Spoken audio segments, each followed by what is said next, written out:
فيصل بسم الله. أعوذ بالله من الشيطان الرجيم. بسم الله الرحمن الرحيم. ولا تجادلوا أهل الكتاب إلا بالتي هي أحسن إلا الذين ظلموا منهم وقولوا آمنا بالذي أنزل إلينا وأنزل إليكم وإلهنا وإلهكم واحد ونحن له مسلمون. وكذلك أنزلنا إليك الكتاب فالذين آتيناهم الكتاب يؤمنون به ومن هؤلاء من يؤمنون به وما يجحد بآياتنا إلا الكافرون. وما كنت تتلو من قبله من كتاب ولا تخطوه بيمينك إذا لارتاب المبطلون. بل هو آيات بينات في صدور الذين أوتوا العلم وما يجحد بآياتنا إلا الظالمون.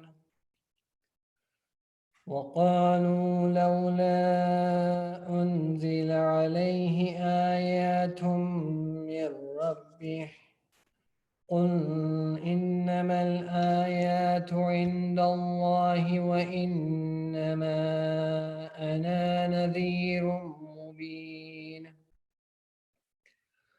أولم يكفهم أنا أنزلنا عليك الكتاب يتلى عليهم إن في ذلك لرحمة وذكرى لقوم يؤمنون. قل كفى بالله بيني وبينكم شهيدا يعلم ما في السماوات والأرض والذين آمنوا بالباطل وكفروا بالله أولئك هم الخاسرون. ويستعجلونك بالعذاب ولولا أجل مسمى لجاءهم العذاب وليأتينهم بغتة وهم لا يشعرون. يستعجلونك بالعذاب وإن جهنم لمحيطة بالكافرين. يوم يغشاهم العذاب من فوقهم ومن تحت أرجلهم ويقول ذوقوا ما كنتم تعملون. يا عبادي الذين آمنوا إن أرضي واسعة فإياي فاعبدون.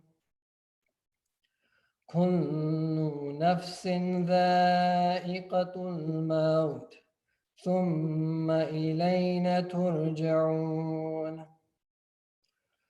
والذين آمنوا وعملوا الصالحات لنبوئنهم من الجنة غرفا تجري من تحتها الأنهار خالدين فيها نعم أجر العاملين. الذين صبروا على ربهم يتوكلون. وكأي من دابة لا تحمل رزقها الله يرزقها وإياكم وهو وهو السميع العليم. ولئن سألتهم من خلق السماوات والأرض وسخر الشمس والقمر ليقولن الله فأنى يؤفكون. الله يبسط الرزق لمن يشاء من عباده ويقدر له إن الله بكل شيء عليم. ولئن سألتهم من نزل من السماء ماء فأحيا به الأرض من بعده موتها ليقولن الله. قل الحمد لله بل أكثرهم لا يعقلون. وما هذه الحياة الدنيا إلا لهو ولعب وإن الدار الآخرة لهي الحيوان لو كانوا يعلمون. فإذا ركبوا في الفلك دعوا الله مخلصين له الدين فلما نجاهم إلى البر إذا هم يشركون. ليكفروا بما آتيناهم وليتمتعوا فسوف يعلمون. أولم يروا أنا جعلنا حرما آمنا ويتخطف الناس من حولهم أفبالباطل يؤمنون وبنعمة الله يكفرون. ومن أظلم ممن افترى على الله كذبا أو كذب بالحق لما جاءه أليس في جهنم مثوى للكافرين. والذين جاهدوا فينا لنهدينهم سبلنا وإن الله لمع المحسنين. بسم الله الرحمن الرحيم. ألف لام ميم. غلبت الروم في أدنى الأرض وهم من بعد غلبهم سيغلبون في بضع سنين لله الأمر من قبل ومن بعد ويومئذ يفرح المؤمنون. بنصر الله ينصر من يشاء وهو العزيز الرحيم. وعد الله لا يخلف الله وعده ولكن أكثر الناس لا يعلمون. يعلمون ظاهرا من الحياة الدنيا وهم عن الآخرة هم غافلون. أولم يتفكروا في أنفسهم ما خلق الله السماوات والأرض وما بينهما إلا بالحق وأجل مسمى وإن كثيرا من الناس بلقاء ربهم لكافرون. أولم يسيروا في الأرض فينظروا كيف كان عاقبة الذين من قبلهم كانوا أشد منهم قوة وأثاروا الأرض وعمروها أكثر مما عمروها وجاءتهم رسلهم بالبينات فما كان الله ليظلمهم ولكن كانوا أنفسهم يظلمون ثم كان عاقبة الذين أساءوا والسوء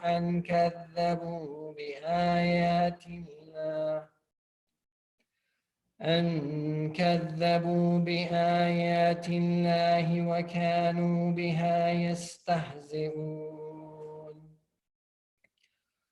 الله يبدأ الخلق ثم يعيده ثم إليه ترجعون ويوم تقوم الساعة يبلس المجرمون ولم يكن لهم من شركائهم شفعاء وكانوا بشركائهم كافرين ويوم تقوم الساعة يومئذ يتفرقون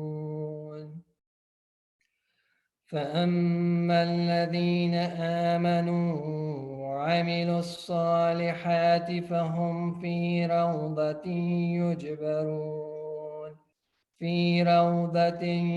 يحبرون وأما الذين كفروا وكذبوا بآياتنا ولقاء الآخرة فأولئك في العذاب محضرون فسبحان الله حين تمسون وحين تصبحون وله الحمد في السماوات والأرض وعشيا وحين تظهرون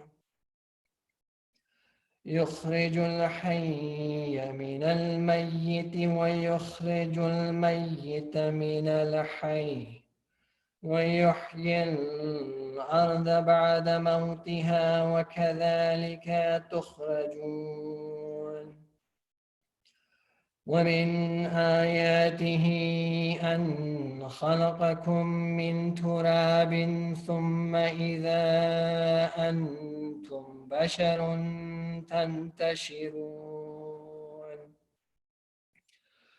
ومن آياته أن خلق لكم من أنفسكم أزواجا لتسكنوا إليها وجعل بينكم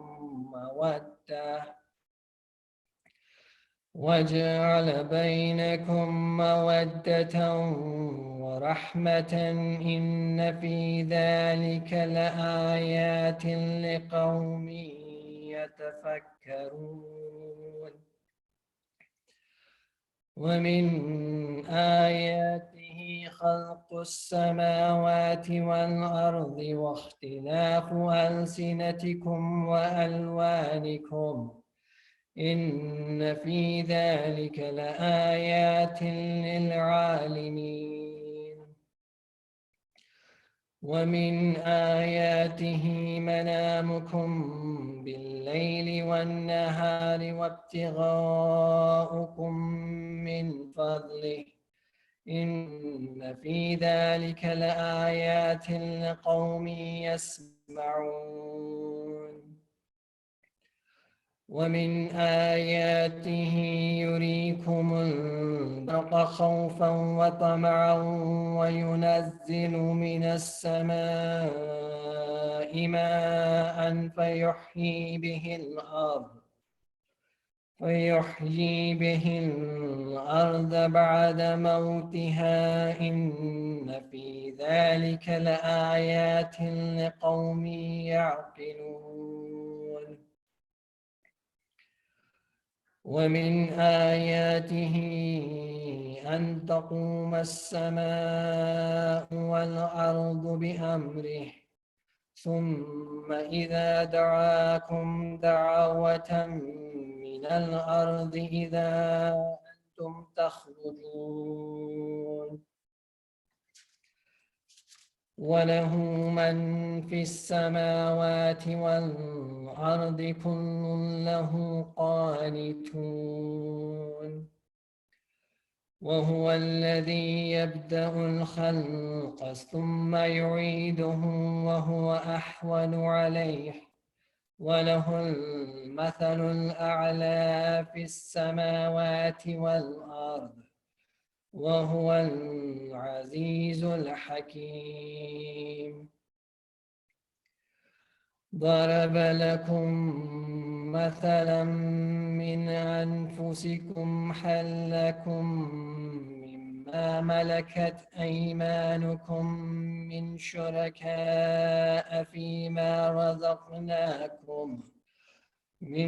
شركاء فيما رزقناكم فأنتم فيه سواء تخافونهم كخيفتكم أنفسكم كذلك نفصل الآيات لقوم يعقلون بل اتبع الذين ظلموا أهواءهم بغير علم فمن يهد من أضل الله وما لهم من ناصرين فاقم وجهك للدين حنيفا فطرة الله التي فطر الناس عليها لا تبديل لخلق الله ذلك الدين القيم ولكن أكثر الناس لا يعلمون منيبين إليه واتقوه وأقيموا الصلاة ولا تكونوا من المشركين من الذين فرقوا دينهم وكانوا شيعا كل حزب بما لديهم فرحون وإذا مس الناس ضر دعوا ربهم منيبين إليه ثم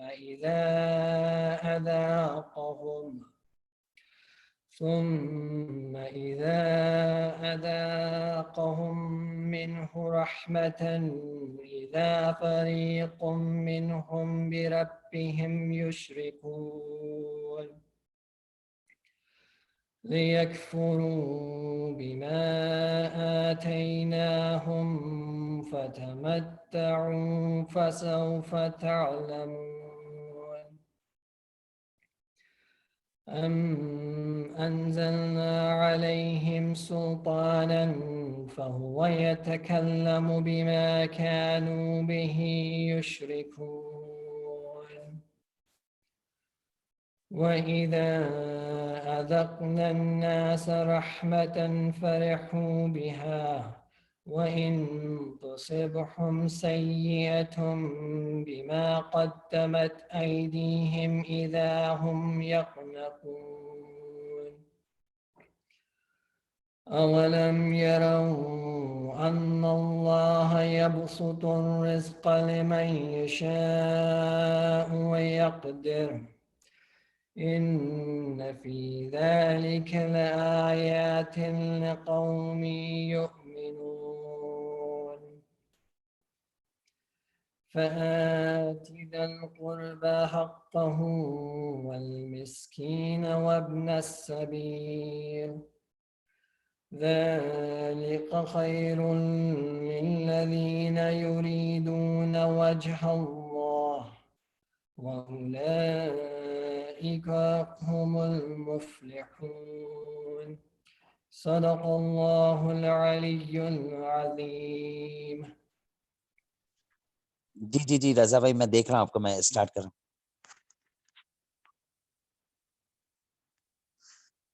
السلام علیکم. Thank you so much, Brother Faisal, for your beautiful recitation. Now, I'd like to welcome one of our own, Ustad Razali Bhai, to recite the Salam and Marsiya. Please welcome him with the loud salawat. Allahumma salli ala Muhammad wa ali Muhammad. Bismillah Raza Bhai. نعرہ سلوات.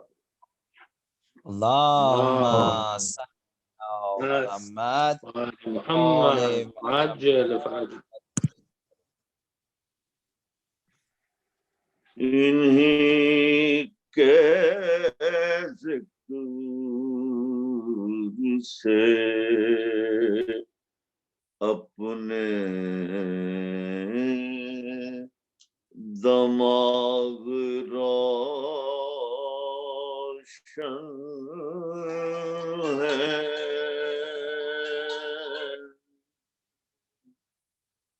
انہیں کے ذکر سے اپنے دماغ روشن ہے. دل و جگر میں محبت کے داغ روشن ہے. دل و جگر میں محبت کے داغ روشن ہے. محمد علی فاطمہ حسین و حسن. محمد علی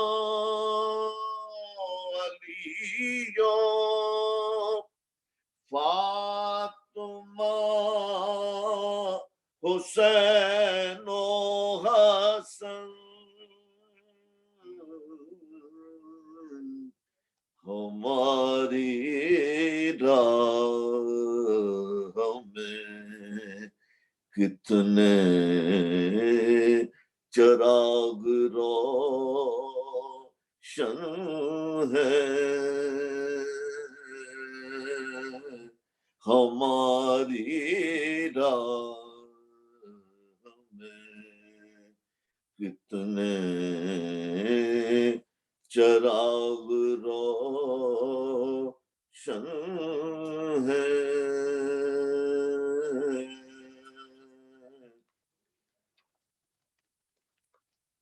اب میں مرثیہ کا آغاز کرتا ہوں. پیچھے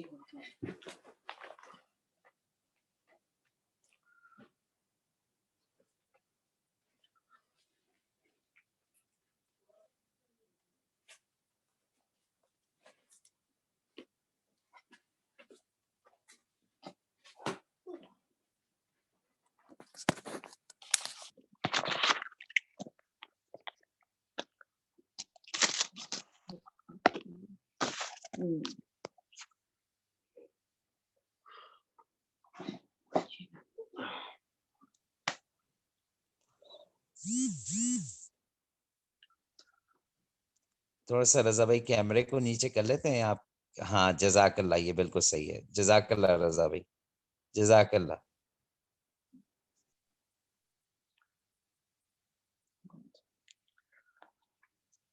سورہ فاتحہ. بسم اللہ الرحمن الرحیم.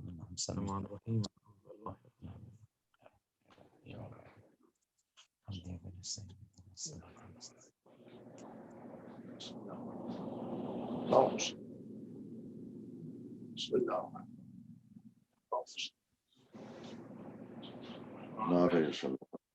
اللهم صل على محمد محمد وآل محمد وعجل فرجه.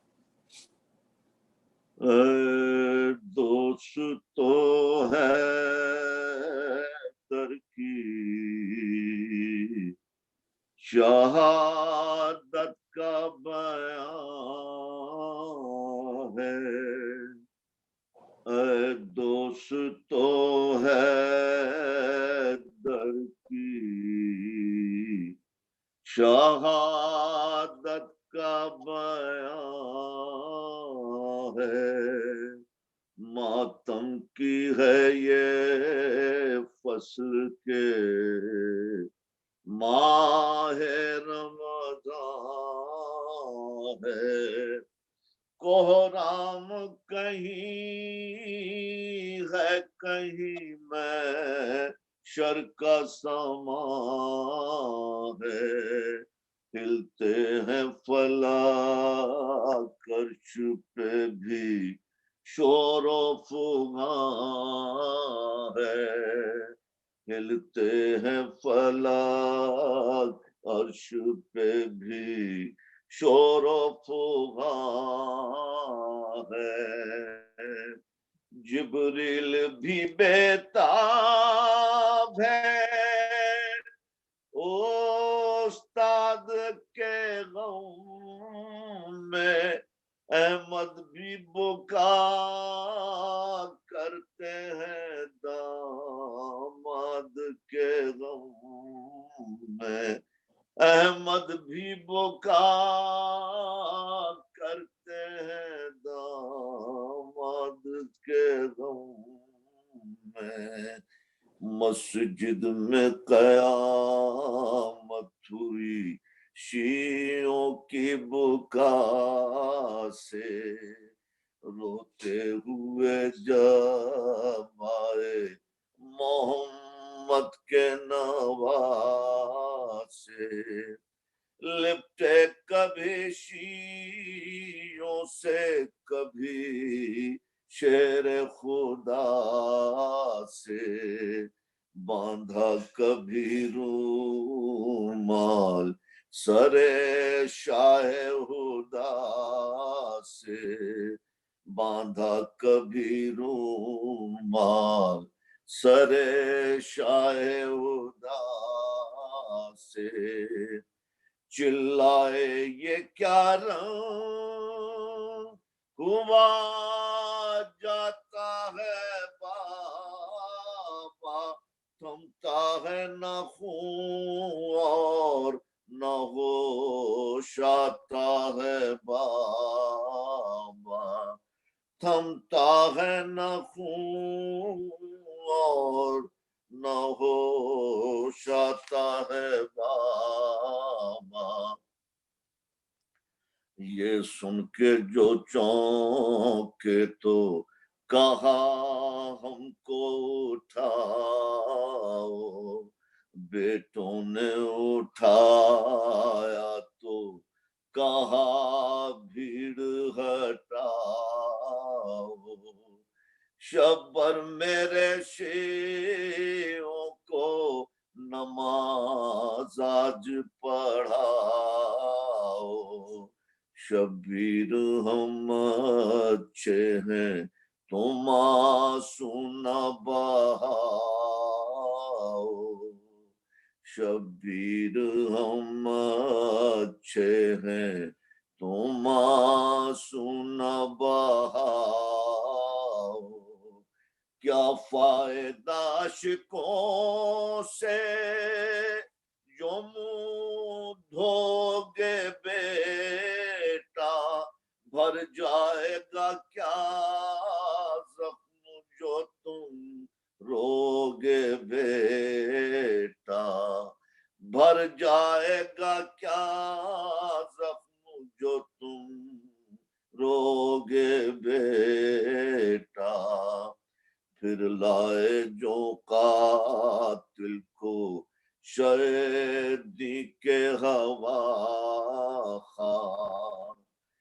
اس وقت ذرا ہوش میں تھے سید زیجا، رونے لگا وہ شوم تو حضرت نے بھی کیا، فرمایا کہ ہاتھ اس کے ابھی کھول دو للہ، فرمایا کہ ہاتھ اس کے ابھی کھول دو للہ، کھلوائیں علی کھلوائیں علی داستے نجس اہل ستم کے، کیا قہر ہے رسی میں بندھے ہاتھ حرم کے، کیا قہر ہے رسی میں بندھے ہاتھ حرم کے، آخر شے مرداں کی شہادت کی شب آئی، سادات پہ آفت کی مصیبت کی شب آئی، 21ویں تاریخ بوریلت کی شب آئی، خاتون قیامت پہ قیامت کی شب آئی، خاتون قیامت پہ قیامت کی شب آئی، رخصت کیا ایک ایک کو زرغم خدا نے، نائب کیا شابر کو شہ عقدہ کشا نے، نائب کیا شابر کو شہ عقدہ کشا نے، اے لال یہ اجڑی ہوئی سرکار سنبھالو، لو اے میرے جانی میرے معصوموں کو پالو، بیٹا میری زینب کو کلیجے سے لگا لو، لو سب یہ بزرگوں کے تبرک ہیں اٹھا لو، لو سب یہ بزرگوں کے تبرک ہیں اٹھا لو، جو کچھ تھا میرے پاس وہ تم کو ہی دیا ہے، بس ایک علام احمد مختار رہا ہے، بس ایک علام احمد مختار رہا ہے، شبر نے کہا وہ بھی عطا کیجئے بابا، فرمایا کہ یہ آپ کا حصہ نہیں بیٹا، مالک ہے حسین اس کے وہ دیں گے تو ملے گا، عباس کو بلواؤ یہ منصب ہے اسی کا، عباس کو بلواؤ یہ منصب ہے اسی کا، میں سامنے اپنے اسے عہدہ یہ دلا دوں، میں سامنے اپنے اسے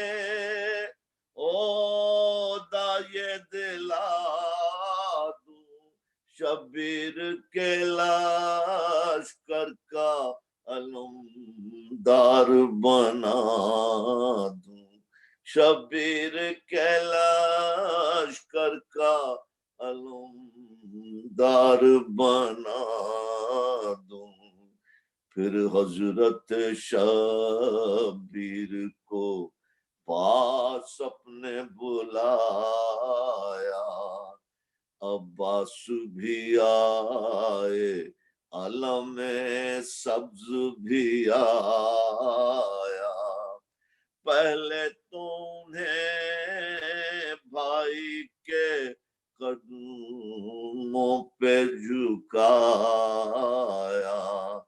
پھر فاطمہ کے لال کو رو کر یہ بتایا پھر فاطمہ کے لال کو رو کر یہ بات سنایا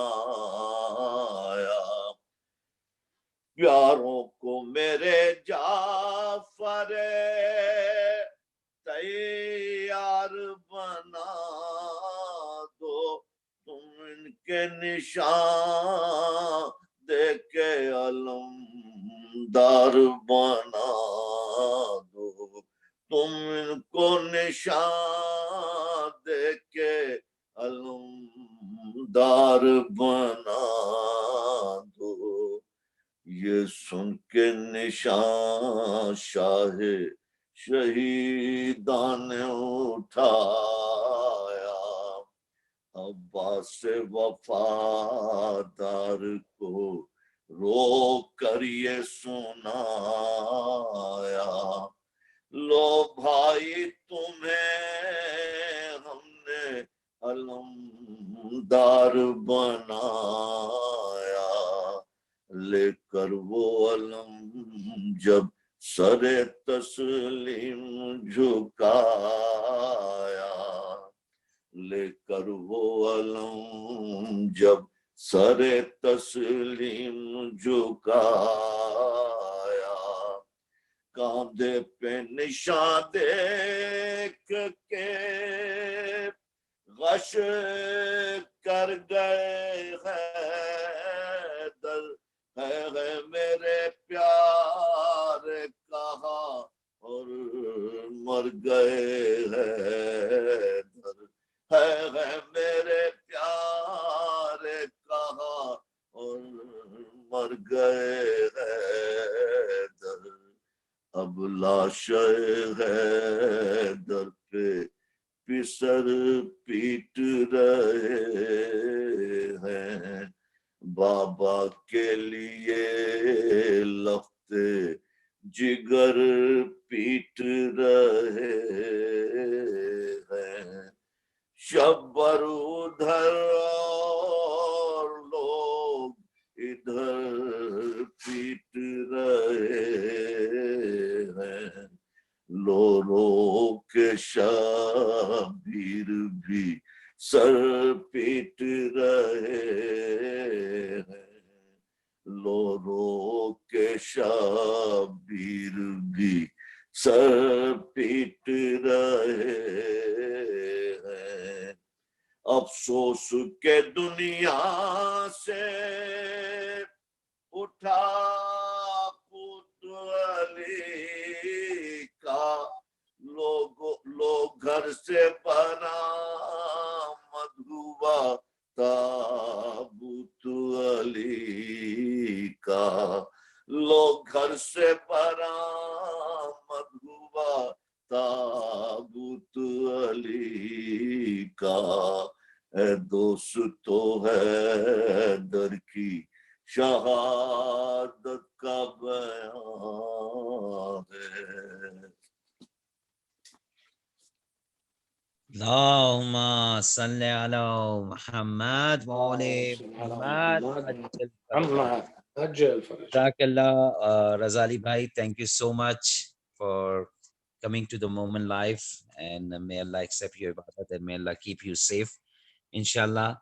Let's move on to the next phase of the majlis, inshallah. Before I invite Maulana, let me give you brief program detail for tonight, inshallah. After the majlis, We have a matam by Jerry and Hassan Rizvi, followed by the ziyarat, and then we're going to take a break for salat and iftar. Inshallah, we're going to come back online on 9:45 with the recitation of Dua Iftitah, Dua Kumail, followed by Munajat Amirul Mumineen, followed by Amal for night of 21st by Maulana Muhammad Baig, inshallah, followed by Dua Joshan Kabir, and followed by Dua Hamda Somali, Abu Hamda Somali, inshallah. So now I like to request Maulana Muhammad Baig to come to the podium and recite the majlis. بر محمد و آل محمد صلوات. اللهم صل على محمد و آل محمد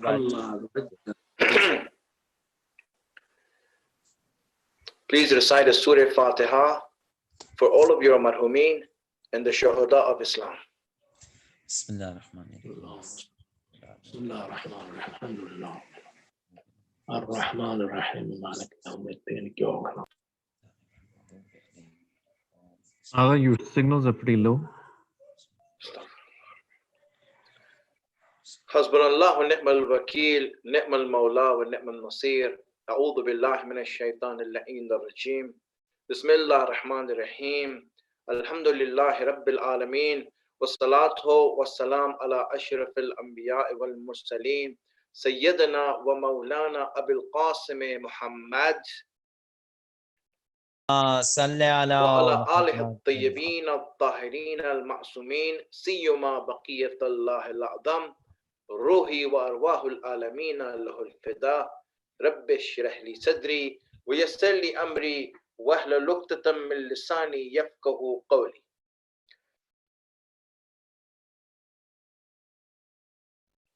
Everyone has a price, a fair market value price, and a price that truly befits them. Whether you are Muslim or not, a human being, even believers have a price on their head. They have a price that should be paid for them. And even Imam Ali has a price that Allah has mentioned in the Quran. And today, when we look at the value of everyone and all the believers put together, we will see that the value of Imam Ali is greater than all the believers put together. When the Prophet said that all of faith is going to fight all of Kufr in the Battle of Khandaq, he wasn't just trying to say some sort of a poem. It was reality. All the people, and when he said that one strike of Ali is worth more than the worship of all the believers put together, he was not just trying to exaggerate the situation. He was saying a fact. He was stating a fact. And so we want to go and find out where in the Quran does it say that, and what is the price of Imam Ali, and what is the price of other believers also. So before we get into that, just want to say that we need to find out about business first. We need to know business. Allah mentions business in the Quran. He mentions the bad business and he mentions good business. Bad business is where all your assets are lost, your profits are finished, and your capital has been wasted. In other words, you ended up bankrupt. That is bad business. And Allah mentions that. And on the other hand, Allah mentions a profitable business where your capital and your investment is safe and you make great profit and dividend out of that. That is good business. I think we all can agree on that. So let me just go and give these examples from the Quran of bad business and good business that Allah is speaking about. And then we'll see a certain trade and a business that Allah mentions is unique and once in a lifetime sort of offer. So let's go to it right away. bad business. Allah gives an example of bad business in the Quran. He says in Surah Al-Baqarah, second chapter, ayat number 16, he says, أُولَٰئِكَ الَّذِينَ اشْتَرَوُا الضَّلَالَةَ بِالْهُدَى. The first type of bad business are those people who sell their hidayat, their guidance, for dalalat, misguidance. Yes, they have the choice of guidance, they have the choice of misguidance. They have the choice to go straight and they have the choice to go wrong. They choose wrong above straight. They choose misguidance above guidance. Allah gave that choice to them, offered it, and says regarding it that this is a business that they made and their business is in loss. What was their business? They bought something and they sold something. What they bought was misguidance. What they sold was guidance. Many people are at fault for doing this. Instead of knowing that I need to be obedient to Allah and listen to the message that He gave me, they, instead of that, go towards things that have to do with their lower desires and ruin themselves and make a bad business and waste everything that they have. What does Allah say about this? فَمَا رَبِحَتْ تِجَارَتُهُمْ. Their business will not profit at all. They will not get any profit from this trade that they're making. وَمَا كَانُوا مُهْتَدِينَ. And they will never be guided. Now that they have sold their guidance, I will never guide them again because they sold their guidance. They took a price for it. Yes, there are some people who take price for the guidance that Allah gives you. They demand money for giving speeches. That is selling their faith and their guidance for misguidance. That's one. Second place where Allah speaks about, for example, bad business. That's what we're talking about, bad business. Don't forget that. He says, أُولَٰئِكَ الَّذِينَ, in Surah Baqarah, ayat number 86 now. أُولَٰئِكَ الَّذِينَ اشْتَرَوُا الْحَيَاةَ الدُّنْيَا بِالْآخِرَةِ. These are people who sell their akhirat for their dunya. They see the two things in front of them. They choose to ignore their akhirat and they choose to accept dunya. And things that have to do with dunya, they accept that. Now, this is a bad deal. The reason it's a bad deal is because really, dunya is not an attractive place to buy or to go for. I mean, anything could be better than this. People of dunya or children of dunya should be aware of dunya. I mean, it cannot be a good place when the highlight of dunya and the most highlighted fact of dunya that you can trust and you know that it's going to happen all the time, when the highlight of this dunya is bills. Yes, bills, the bills that you get every month. Don't you see that this is the highlight of dunya? If there's anything that's constant in this dunya, it's bills. Won't you be happy to go to a place where there is no bills, where there are no bills? I mean, that's the best thing. I mean, one of the best things for an American, attractive thing for an American about akhirat, there are no bills. And you should be happy about that. But you know what? If you are attracted to this dunya and you buy it instead of your hereafter, then that is a major mistake. It means that you're going to lose your investment, your capital, you're going to go bankrupt. And you know what worse off? Allah, when He describes these people, He goes on saying, فَلَا يُخَفَّفُ عَنْهُمُ الْعَذَابِ. These are people that I am not going to reduce their sentence. Their punishment is not going to be reduced, no discount. Their punishment will be constantly at high. Allah will not lower the temperature in their room. That's the way it's going to be for them. Yukhaffafu means takhfif, to lighten, to give a discount. Not for them. For these people who sell their akhirat for dunya, then you know what? They have no respite. That is a bad deal. That is a really bad deal. And anyone who wants to go forward for a deal like that, they should be aware. They should be aware that this is not going to end up good. These are people Allah is not letting them up on their punishment. Is going to remain constant. And He says, "Wala hum yunsarun."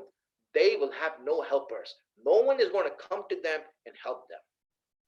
So this is bad business and bad trade. If you have a trade like this, be aware. Don't get involved in a business like that. It is worse than a scam. You should treat it like a scam, and you should treat it like a fraud. If anyone is going to offer you anything in exchange for your guidance, in exchange for your akhirat, it is the worst thing that you can trade and worst thing that you can sell off and the worst thing that you can get rid of. So this is bad business. Allah speaks about this. Let me move on from here now. Let's go forward to good business, where Allah speaks about business that is good and business that is profitable. This is something Allah puts on the table as an offer. He puts on the table as an offer.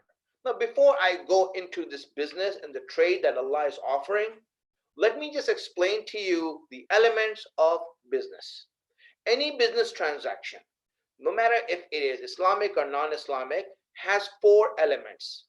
If we have ever bought something or sold something on any platform, whether you have a store that you sell at, whether you're a wholesaler, or whether you sell and buy on eBay, it's the same thing. There are 4 elements to business. The first is the seller. Second is the buyer. Third is the product. Fourth is the price. 4 things have to be defined. The seller has to be defined. The buyer has to be defined. The product has to be defined. And the price has to be defined. And when these 4 things take shape, then a transaction occurs. There's a transaction that occurs. Until 4 things are not there, the transaction doesn't occur. It is just an offer. For example, when you see a store, any store that you go to, grocery store, whatever store that you have here, when you go to a store, you have the seller, which is the store. You have the product, which is all the things that you see in the aisles. You have the price, which is on the price tag. But you don't have the sellers. You don't have the buyers. I'm sorry. You don't have buyers. You are the buyer, the customer who's going in. Until you become the buyer, there's no transaction that takes place, and hence it is only an offer.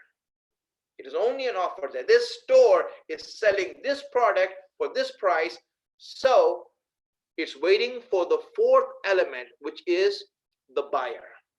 So now let's go here and see what is at stake in this place. Allah is making an offer. He's making an offer in the Quran. Let me read this offer to you. And the offer is in Surah Tawbah, ayat number 111, chapter 9, 111. Allah says, Inna Allaha ishtara minal mu'minina anfusahum wa amwalahum bi anna lahumul jannah.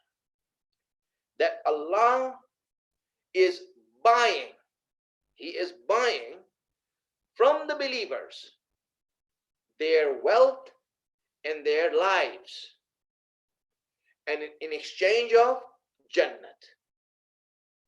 So who is the buyer here? The buyer is defined. That's Allah. No buyer can be better than Allah.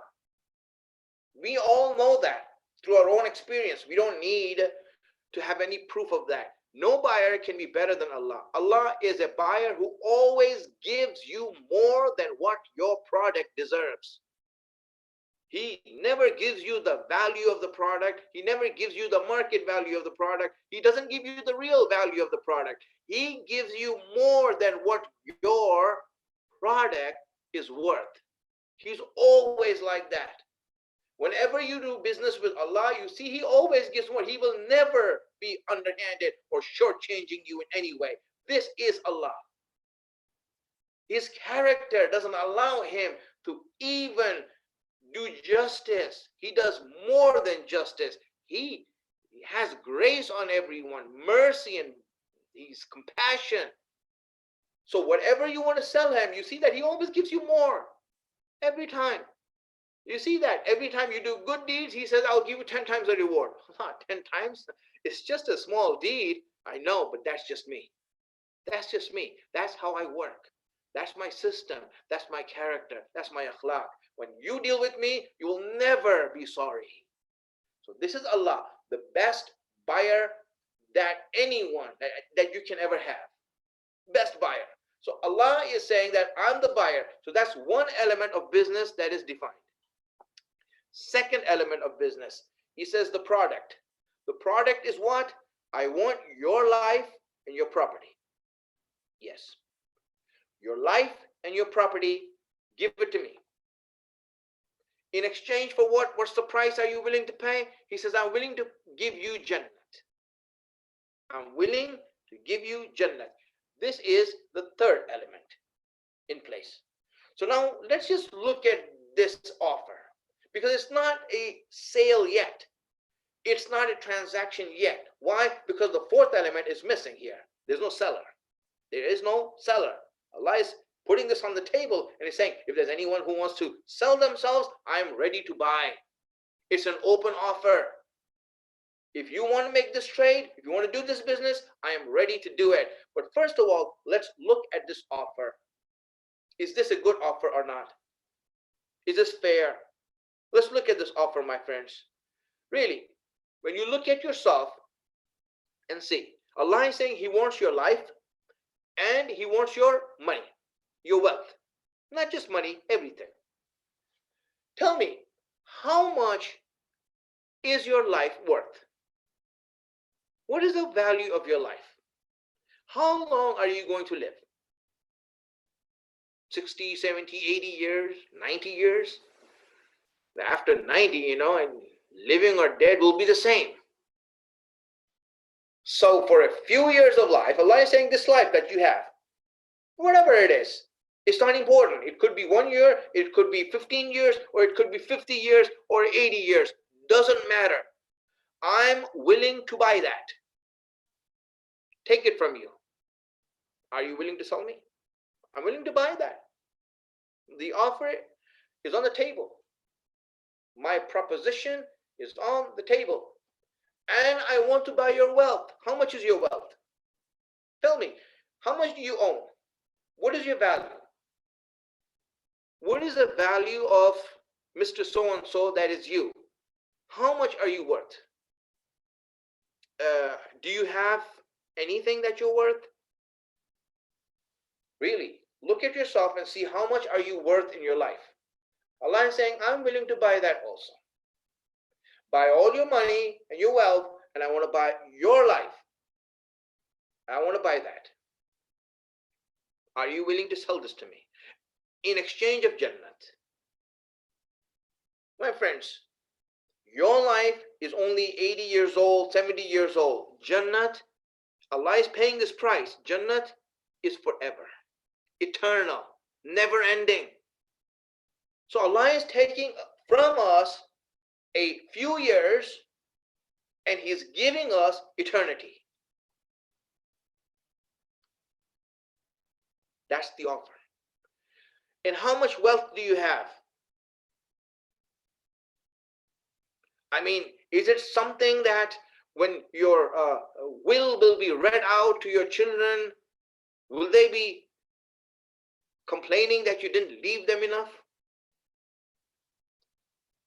Tell me, what is it that is the value of your life, property that you have? Allah is saying, in exchange of that, I will give you Jannat. Priceless. It is amazing up there. You're proud about a 4-bedroom house in Carrollton?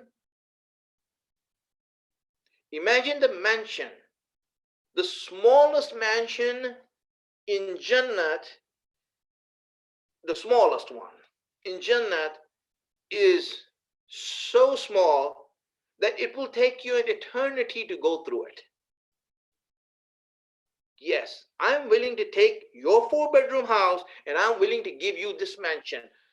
Is there anyone to take this offer?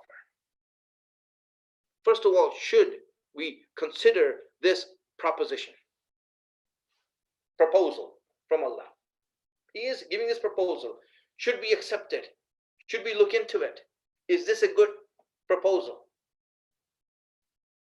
Friends, the only thing that's not defined here is the seller. Because there is no seller. This ayat is not giving a statement that some people sold themselves. No, this ayat is giving the proposal and leaving it open for anyone who wants to become a seller. Allah is willing to buy. No ifs and buts. Just go ahead, give me what you have, and I am going to give you Jannah in return. This is Allah's offer. This is Allah's offer. Are we going to take that offer? Isn't this a good offer? Look at it. Is this good offer or is this a bad offer? Look into it and see. My friends, look at it deeply. Deeply. Is my life worth Jannah? Look at yourself and see for yourself. Is your life worth Jannah? The prayers that you do, the worship that you do, is that deserving of Jannah? Have you done anything that you deserve Jannah? Don't let yourself be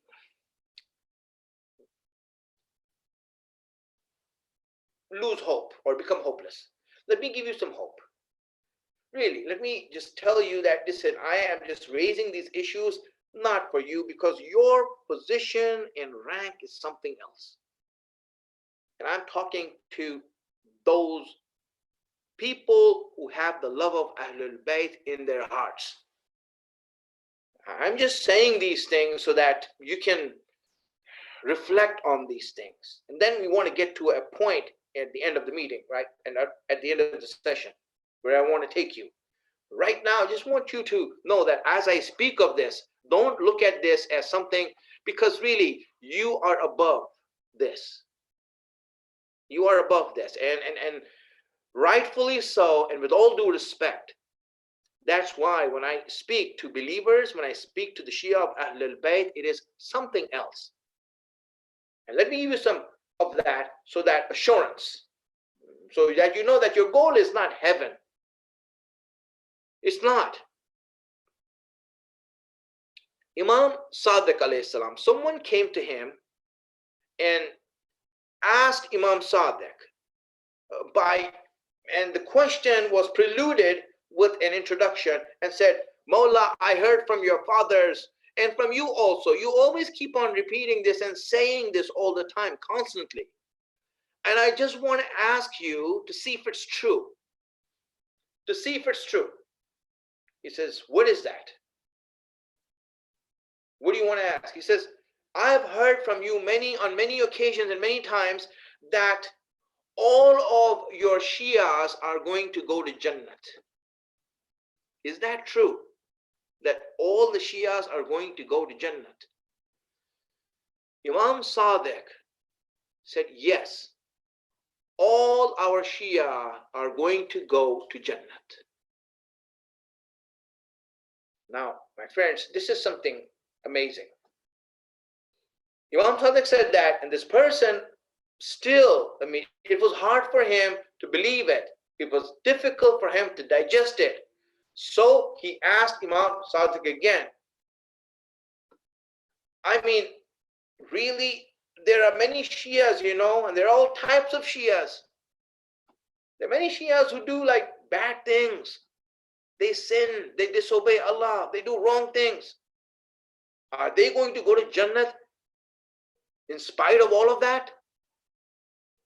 Second time, Imam Sadiq said, yes, all our Shias are going to go to Jannah, to heaven. And this person was still not being able to comprehend the magnitude of what is being said. Because on one hand, you see many people, types of Shias, who do all kinds of crazy things, and they do all kinds of wrongs also. And he's saying just because a person loves you and has you in his heart, and he's like a Shia, they're going to go to Jannah. And where is this offer from any leader of Islam who has given this offer to his followers that you all are going to go to Jannah? So this person asks again, Mawla, are you saying that all of them, all the things that they have are going to go to Jannah? For the third time, Imam Sadiq says, yes, every one of them, each and every one of them is going to go to Jannah. And this time, Imam added, the only thing that I'm afraid of regarding our Shias is barzakh, is the time after their death until they're raised on the day of judgment.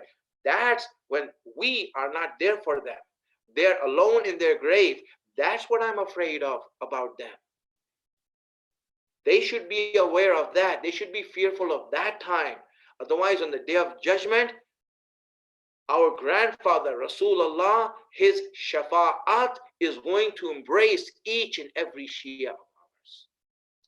Fatima's shafa'at is going to embrace each and every Shia of ours. You think that they're going to leave them alone? That's not going to happen. So my friends, when we look at this, Imams have stated it clearly to anyone who has accepted them as the Imam, that you're going to go to Jannah. So Jannah is not something that is an incentive for that. But I'm reading this ayat so that Allah's offer, that anyone who wants to take this offer, Allah is willing to buy. And He's willing to give Jannah instead. So when we look at our life, truly, is Jannah the price of our life? Or is it more than that? Can we say that Allah is being really generous by giving us Jannah in place of what we have given Allah? You have to come with all of humility and humbleness, and being frankly, we should say that Allah, we don't deserve Jannah. It is you who is giving Jannah for the nothing that we have done. You made our value great. You made it great, subhanallah. So my friends, I'm saying that in this ayat, Allah is clearly saying that the greatest value of a believer and his life and property is Jannah. So if you got that, now let me go to another ayat where Allah speaks about another trade and about another person who's making this trade, and Allah there says it clearly as to this trade has been made. The first trade has not been made. The offer is there. You and I can all take that offer and sell our life and our property to Allah instead of Jannah. Jannah is the fair market value, better than the fair market value of our life. That is the height of our life, is Jannah, that we go to Jannah and we are now in the mercy, the everlasting mercy of Allah. But Allah speaks about another trade that's happening here.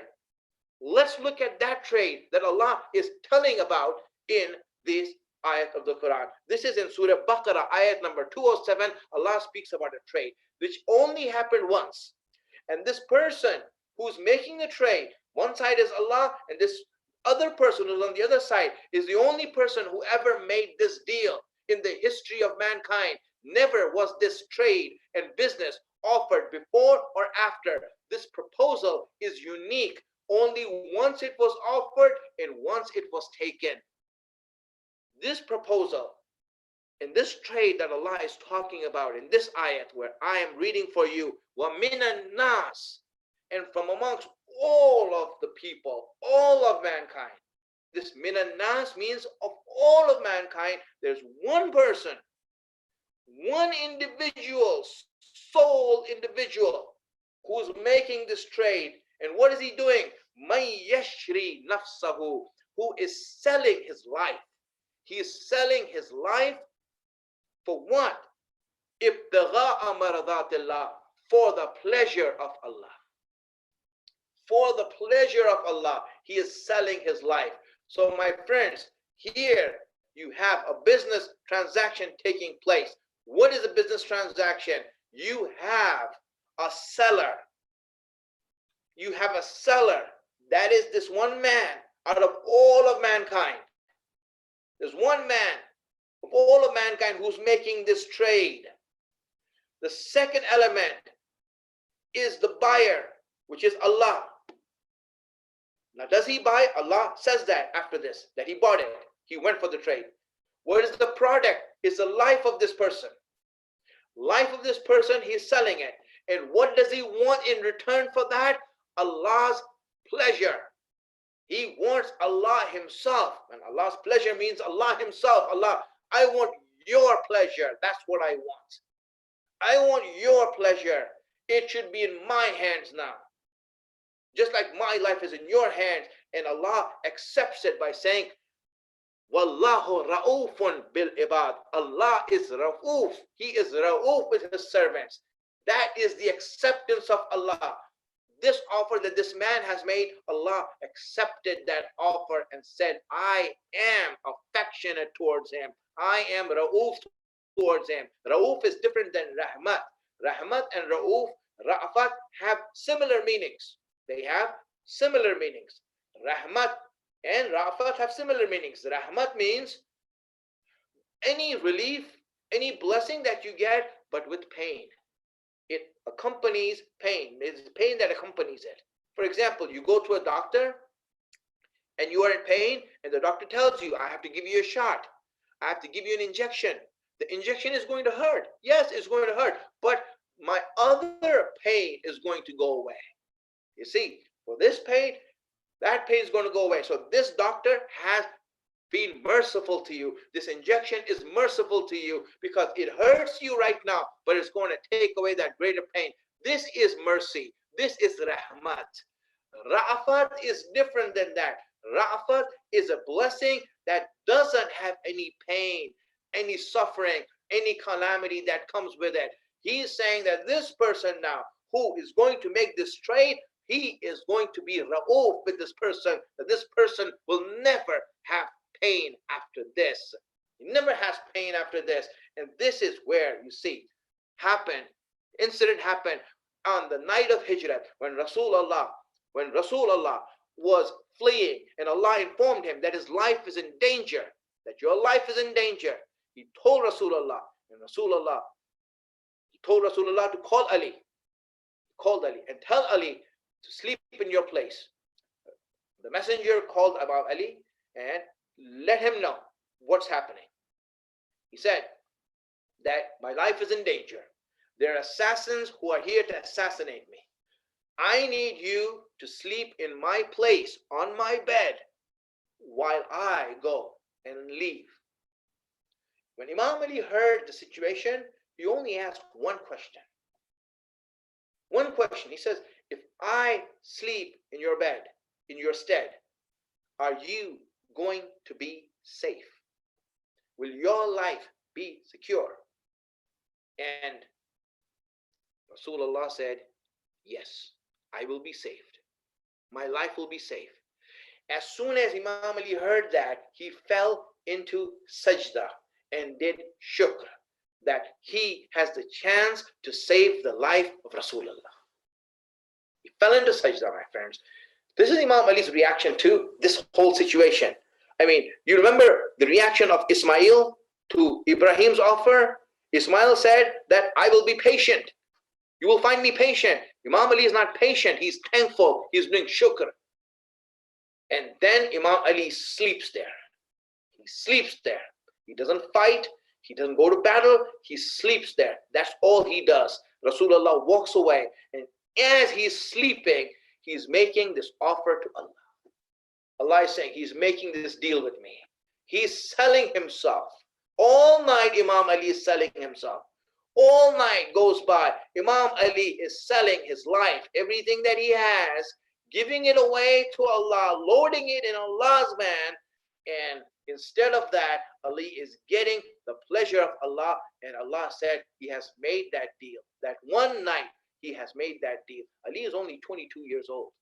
He's 22 years old. But Ali is making that deal, and he is willing to sacrifice himself for the messenger. He's willing to do that. SubhanAllah. Look at this, my friends. Imam Ali made this deal. Allah says that now Ali's life is mine, my pleasure is his. In other words, I am his. Ali belongs to me, I belong to Ali. Ali belongs to me, I belong to Ali. Now, let's put it together so that you can understand this. I told you that one ayat, Allah in Surah Tawbah says that the value of every believer, that Allah is giving this offer to every believer, is Jannat. Is heaven, meaning the height of your price is heaven. All the believers, the height of your price is heaven. But when you see the life of Ali's life, the price of Ali's life, the value of Ali's life, Allah is saying that his value is me, my pleasure. That is Ali's value. So do not look at yourself and Ali and think that it's going to be anything similar. I'm offering you Jannat, and Jannat is more of a greater, generous offer. Really, it's a generous offer. And to Ali, he is giving his life, but his life is not worth Jannat. It is worth Allah himself. That is Imam Ali.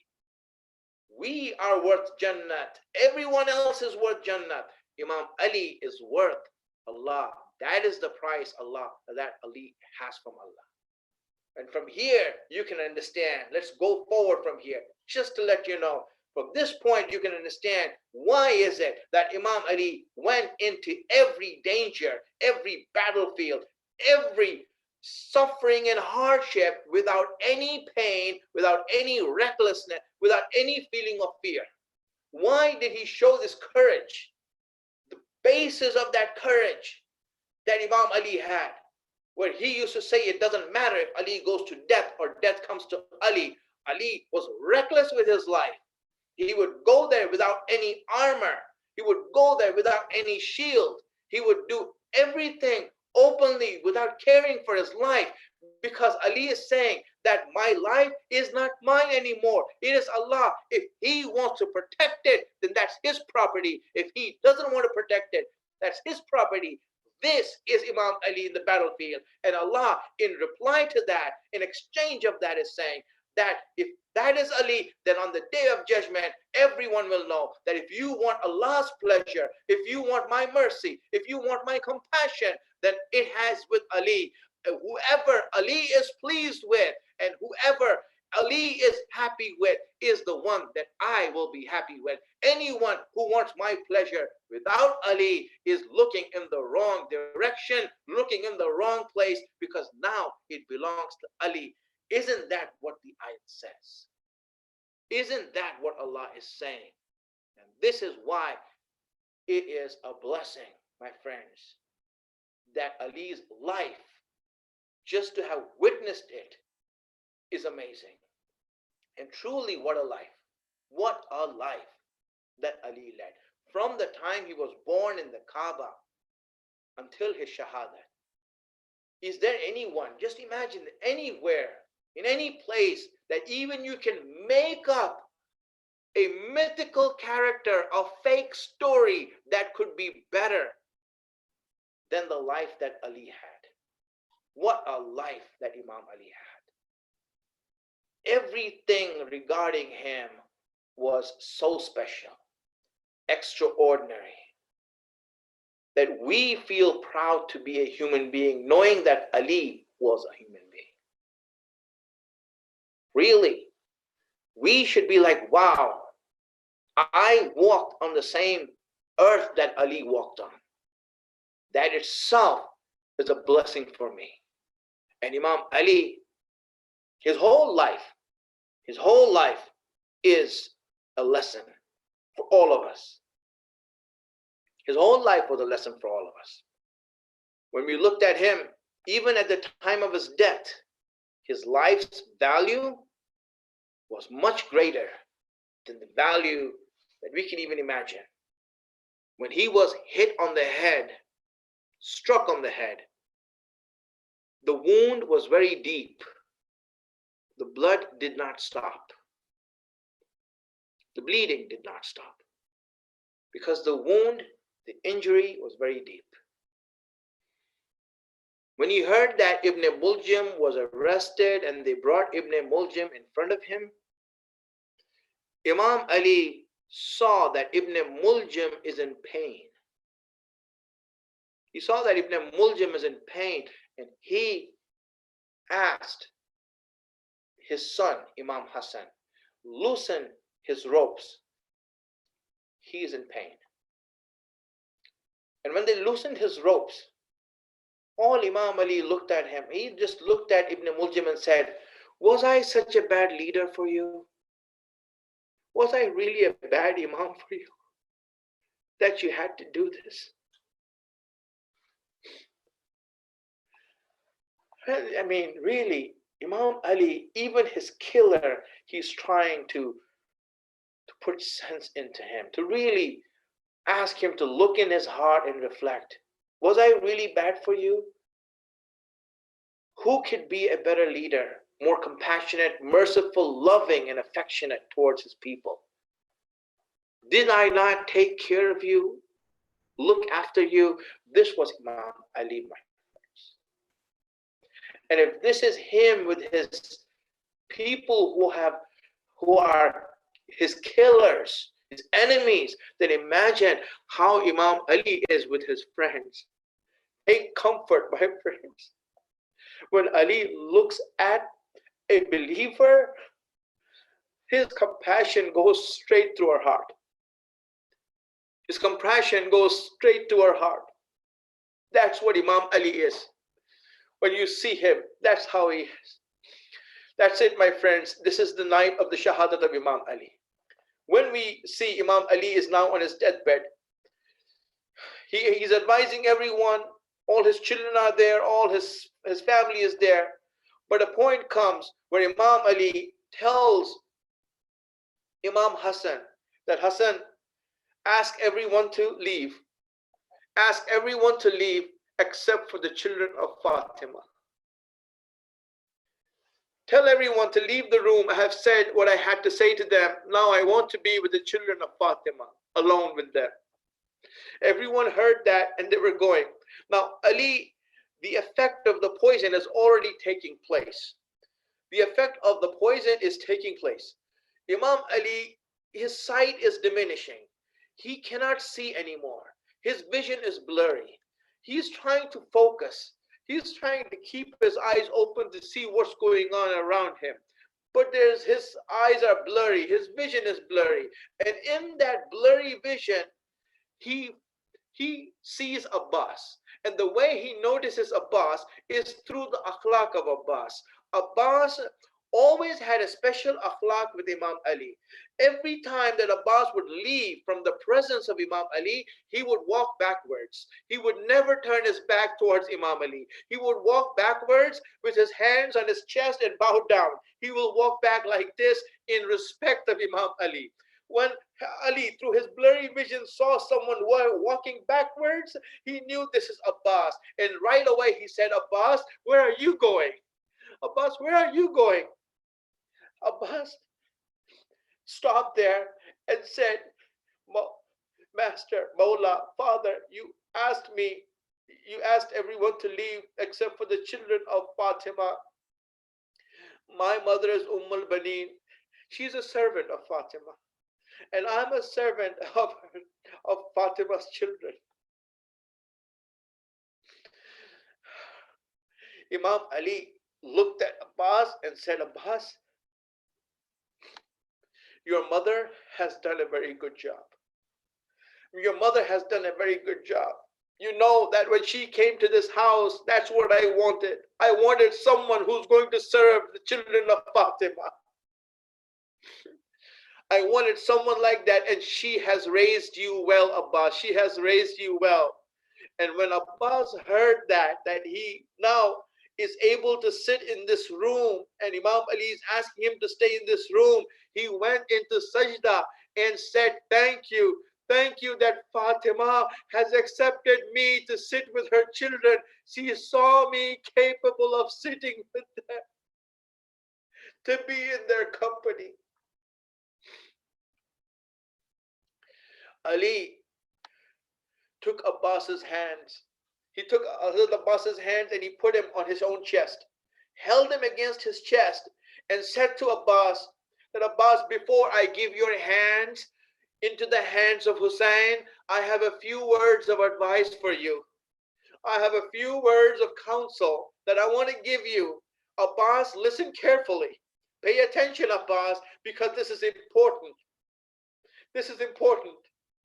And Ali is now giving his last advice to Abbas. And he says, first, he says, Abbas, remember the reason of your existence. Remember why you are living. Remember why you are in existence. You are existing to serve the children of Fatima. Remember that. Keep that in your mind, Abbas. They will close the water in Karbala on Hussein and his children and the children of Fatima. They will shut that water off. They will ban them from water. Abbas, make sure that you bring water for the children of Fatima. Do whatever you can to bring the water for the children of Fatima, because at Karbala they're going to stop the water. Don't put me to shame, Abbas. I'm leaving you with this. I'm leaving you with this advice and counsel. Don't put me to shame, because I will have to face Rubab one day, the wife of Hussein. I will have to face her one day, and she is going to bring Ali Asghar in front of me. I don't want to be ashamed in front that your son did not take care of my son. Abbas was nodding his head and saying, with all my life I would do that, Father. With all my life I would do that. And then at the end, Imam Ali, in blinking his eyes and trying to focus, at one point just stopped at eyes of Abbas, looked directly into the eyes of Abbas, and he said, Abbas, just one last thing before you go, and I want you to promise this to me. Promise this with all your heart, all your life, all your might. Promise this to Abbas. Abbas says, yes, whatever you say. Abbas, I want you to defend my Zainab. Abbas, do not leave her alone. I won't be there to protect her, Abbas. I give you this role of protecting Zainab and defending Zainab. Do not let any harm come to Zainab.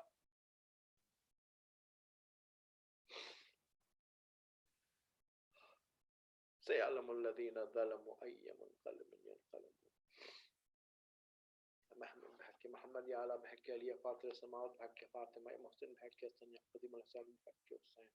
I give us the tawfiq to be on the right path, the wisdom to understand His guidance. Accept this ibadat from us. Give the blessings of it to all the mu'mineen, and make all of us increase our love for Ahlul Bayt in our hearts.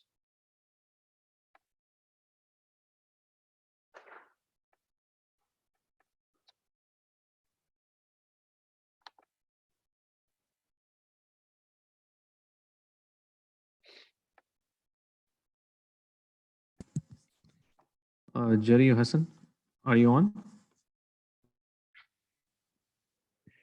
है वक्त सहर खून में तरवार से कुरान है वक्त सहर खून में तरवार से कुरान रोती है अज़ान मस्जिद कुफा भी है गिरिया है वक्त सहर खून में तरवार से कुरान है वक्त सहर खून में तरवार से कुरान लो आज से आगाज हुआ कर बोला का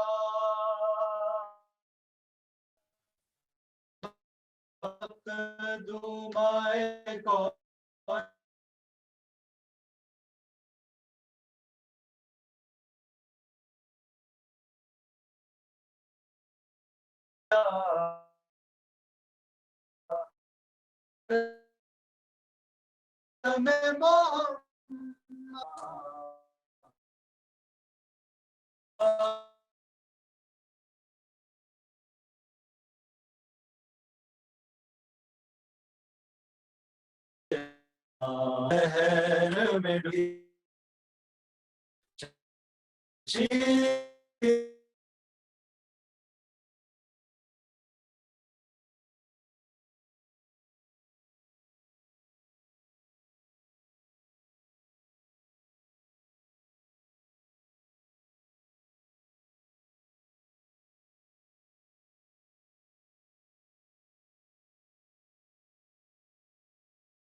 خون میں در اس قرآن جبریل امی خاک اڑاتے ہوئے آئے آدم بھی یہی نوحہ سناتے ہوئے آئے کس کو دم مشکل میں پکارے گا مسلمان ہے وقت سحر خون میں تر وارث قرآن ہے وقت سحر خون میں تر.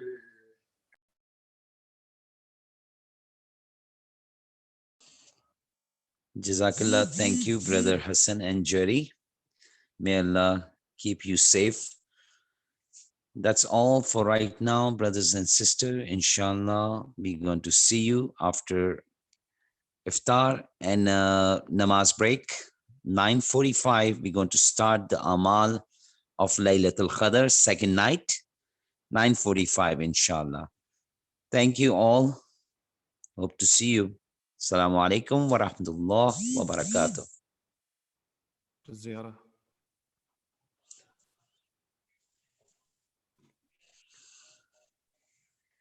السلام Please. عليك يا أبا عبد الله.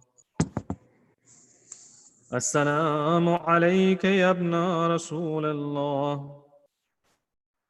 السلام عليك يا ابن أمير المؤمنين وابن السيد الوصيين. السلام عليك يا فاطمة الزهراء سيدة نساء العالمين ورحمة الله وبركاته. السلام عليك يا غريب الغرباء. السلام عليك يا معين الضعفاء والفقراء. السلام عليك يا شمس الشموس. السلام عليك يا نيس النفوس. السلام عليك يا مدفون بأرض توس راضي بالقدر والقضاء علي بن موسى الرضا ورحمة الله وبركاته. السلام عليك يا صاحب العصر والزمان. الأمان الأمان الأمان من فتنة الزمان. السلام عليك يا شريق القرآن. السلام عليك يا خليفة الرحمن. السلام عليك يا إمام الإنس والجان. السلام عليك يا إمام الإنس والجان. أجل الله تعالى فرجك وسهل الله مخرجك وزهورك ورحمة الله وبركاته. اللهم صل على محمد وآل محمد وأجل فرجهم. Jazakallah, Brother Bakr.